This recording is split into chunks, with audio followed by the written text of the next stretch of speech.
Hello and welcome everyone to episode 4 of book reading The Four Agreements. In the last episode, we read about how we can domesticate ourselves according to the belief systems which we were given at the birth and as we grew. We also read that how these belief systems are like a book of law which rules our mind, and without question we follow everything in this book of law. We judge others and also make ourselves victim because of this book of law. We punish ourselves because we consider not good enough, and we keep punishing ourselves repeatedly, again and again and again. If you remember, the dream of the planet is a big outside dream which was created by humans before us, before we were born, and which was in a way gifted to us when we were born. It is the collective dream of billions of smaller personal dreams which together created a dream of family, a dream of community, a dream of city, a dream of country, and finally a dream of whole humanity. And now author explains it a little bit more in detail. Let's dive into it. In the dream of the planet, it is normal for humans to suffer, to live in fear, and to create emotional dramas. The outside dream is not a pleasant dream. It is a dream of violence, a dream of fear, a dream of war, a dream of injustice. The personal dream of humans will vary, but globally, it is mostly a nightmare. If we look at human society, we see a place so difficult to live because it is ruled by fear.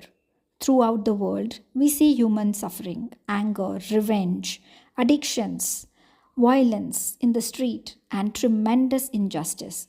It may exist at different levels in different countries around the world, but fear is controlling the outside dream. If we compare the dream of human society with the description of hell that religions all around the world have explained, we find that they are exactly the same. Religions say that hell is a place of punishment, a place of fear, pain, and suffering, a place where fire burns you. Fire is generated by emotions that come from fear. Whenever we feel the emotion of anger, jealousy, envy, or hate, we experience a fire burning within us. We are living in a dream of hell. If you consider hell as a state of mind, then hell is all around us. Others may warn us that if we don't do what they say we should do, we will go to hell. Bad news, we are already in hell, including the people who tell us that. No human can condemn another to hell because we are already there. Others can put us into deeper hell, true, but only if we allow this to happen. Every human has his or her own personal dream, and just like the society dream, it is often ruled by fear. We learn to dream hell in our own life, in our personal dream as well. All of humanity is searching for truth, justice, and beauty. We are on an eternal search for the truth because we only believe in the lies we have stored in our mind. We are searching for justice because in the belief system we have, there is no justice. We search for beauty because it does not matter how beautiful a person is, we don't believe that person has beauty. We keep searching and searching when everything is already within us. There is no truth to find. Wherever we turn our heads, all we see is the truth. But with the agreements and beliefs we have stored in our mind, we have no eyes for this truth. Till here, author compares the dream of the planet that is equal to living in hell because we are searching something outside of us, which actually there is no need for. We all are in search of truth, but it is nowhere to be found because our agreements and beliefs that are stored in our minds do not allow us to see clearly. And here he introduces a concept of mind as a fog. Let's read about it. Your whole mind is a fog, to which the Toltecs called mitote. Your mind is a dream where 1,000 people talk at the same time and nobody understands each other. This is the condition of human mind, a big mitote. And with that big mitote, you cannot see what you really are. In India, they call this mitote as Maya, which means illusion. It is the personality's notion of I am. Everything you believe about yourself and the world, all the concepts and programming you have in your mind, are all the mitote. We cannot see who we truly are. We cannot see that we are not free. That is why humans resist life. To be alive is the biggest fear humans have. Death is not the biggest fear we have. Our biggest fear is taking the risk to be alive. The risk to be alive and express what we really are. Just being ourselves is the biggest fear of humans. We have learned to live our lives trying to satisfy other people's demands. We have learned to live by other people's point of view because of fear of not being accepted and of not being good enough for someone else. During the process of domestication, we form an image of what perfection is in order to try to be good enough. We create an image of how we should be in order to be accepted by everybody. We especially try to please the ones who love us, like mom, dad, big brother, sister, priest, or teachers. Trying to be good enough for them, we create an image of perfection, but we don't fit this image. We create this image, but this image is not real. We are never going to be perfect from this point of view. Never. When not being perfect, we reject ourselves. And the level of self rejection depends on how effective the adults were in breaking our integrity. After domestication, it is no longer about being good enough for anybody else. We are not good enough for ourselves because we don't fit with our own image of perfection. We cannot forgive ourselves for not being what we wish to be, or rather, what we believe we should be. We cannot forgive ourselves for not being perfect. We know we are not what we believe we are supposed to be, and so we feel false, frustrated, and dishonest. We try to hide ourselves and we pretend to be what we are not. The result is that we feel unauthentic and wear social masks to keep others from noticing this. We are so afraid that somebody else will notice that we are not what we pretend to be.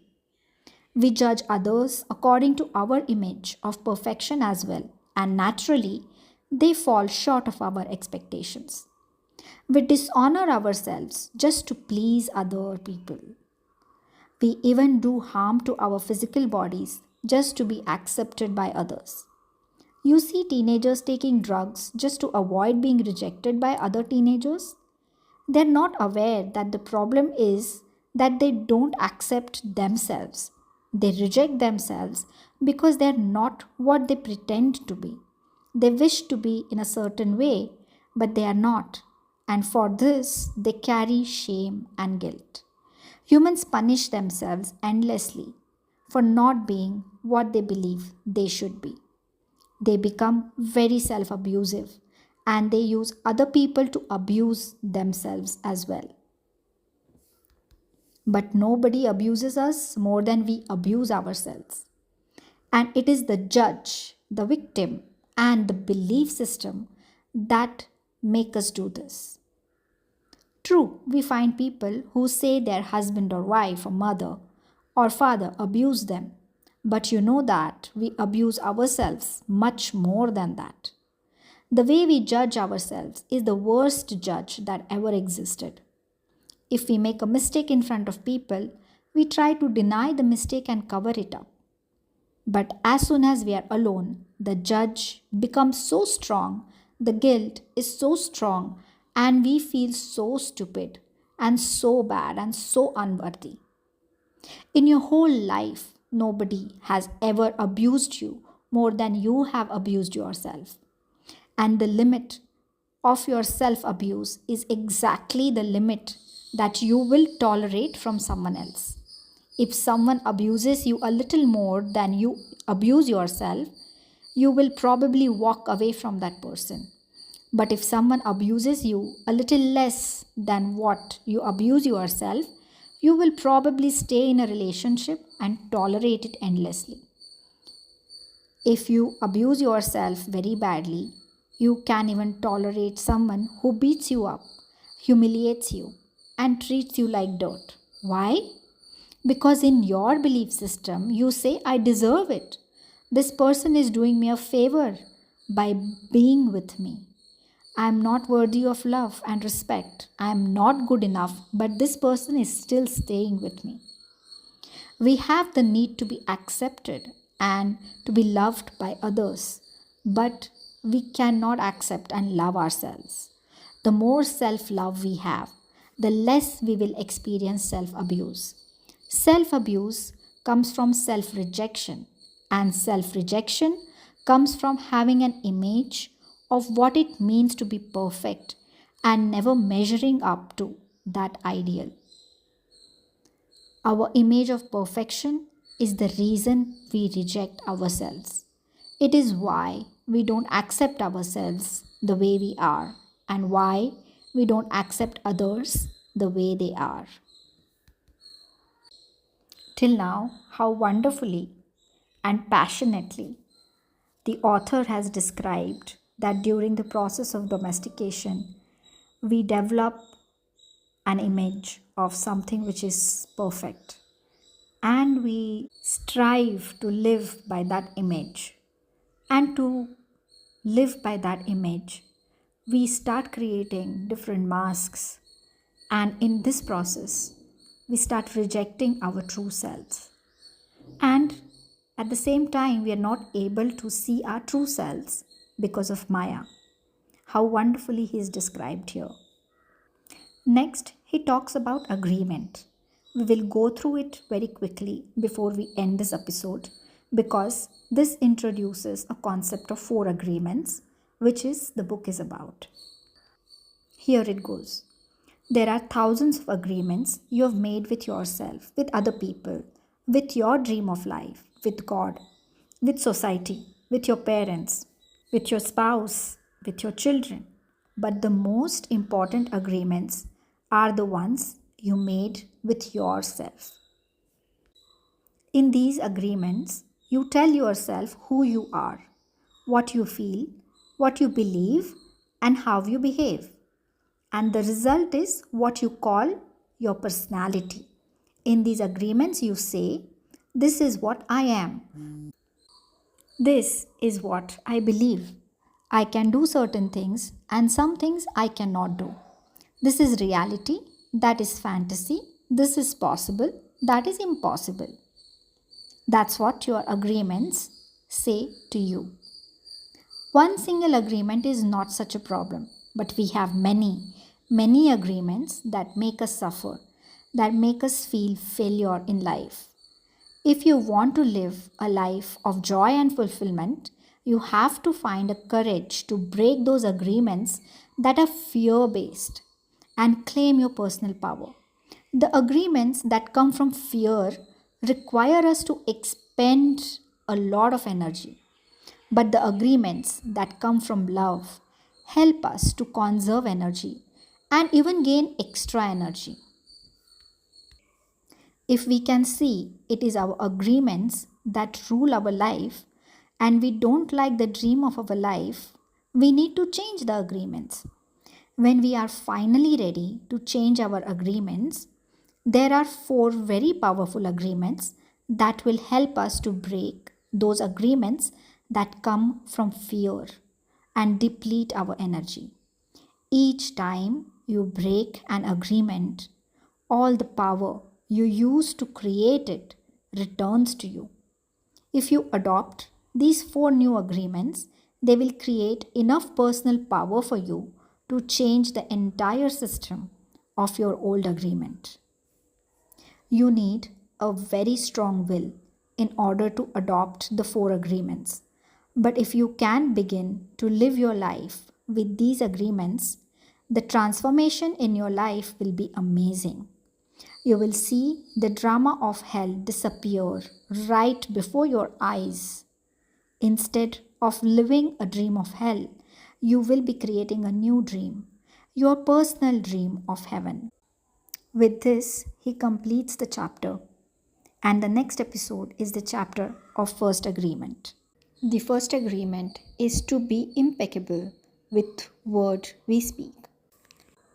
We will read what author has to say about the meaning of being impeccable and how this first agreement affect us in our day-to-day life, how we make it, what can we do to break free from this first agreement, and what happens when we do that in the next chapter.